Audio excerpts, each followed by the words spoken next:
Hello everyone, welcome back to another brand new video.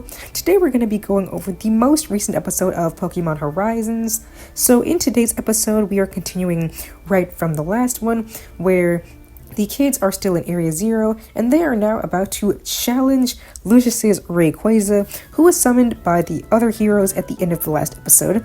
So the episode thankfully gets right into the action and Liko, Roy, Dot, and Freed get into battle against Rayquaza, and that's pretty much how the entire episode is spent, just battling Rayquaza.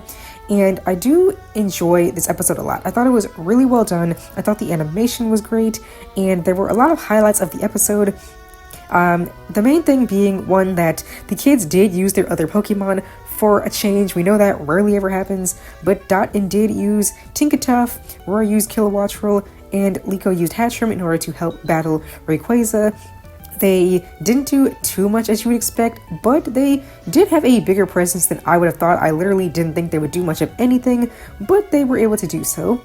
Unfortunately, Dot's Pokemon, Tinkatuff and Quaxwell, ended up being taken out first among the group. They were the first two to go down, but they were able to do a few hits, but unfortunately not too much.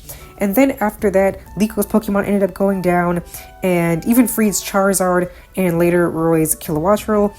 But thankfully, Roy's Crocolar was able to continue up with the fight, and I really did enjoy that. I was very nervous that they were going to either take out all the group's Pokemon and they were going to fail, or it was going to be just left up to Liko, because that tends to be what happens. And I really thought this deserved to be Roy's special moment. His whole goal this whole time has been to capture Rayquaza. I really think he should have been focusing on all the heroes, since he really admired Lucius.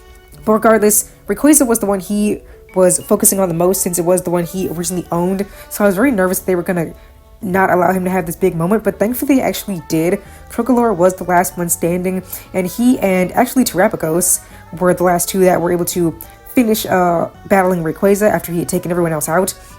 So Terapagos gets in on the battle. Liko actually commands Terapagos for the first time, so that was cool, I admit that. And I was glad to see that, actually, because I did want to see Liko and Terapagos battling more.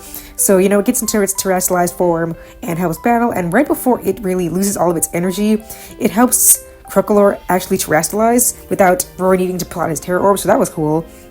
And so Crocolar is able to deal the final blow. Basically, they battle Rayquaza, they wear it all down to the point that it gets stuck in this cave. They really use the environment to help them out, weakening Rayquaza. Like, they use this waterfall to get it soaked with water so that Captain Pikachu can come in and use a more powerful Volt Tackle, which they ended up doing also against Gouging Fire in the last episode, so I like that they continued on with that.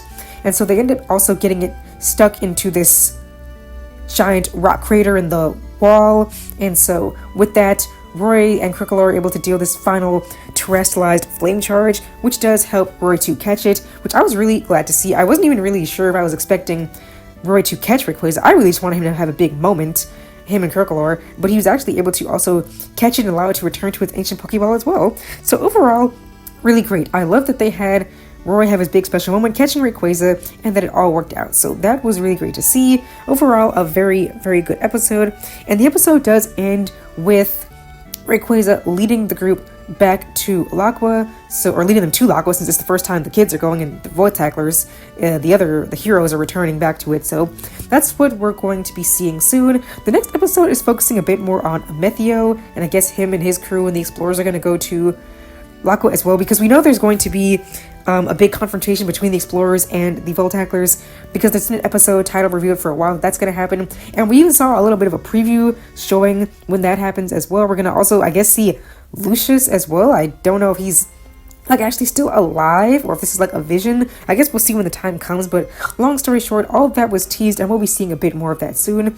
So let me know what you thought about the episode. I probably will not review the next one. If I do review the next one, it'll be like a short review in a later video, just because you guys know I'm not too big on episodes focusing on the explorers, so I'm probably not going to do a full review for that.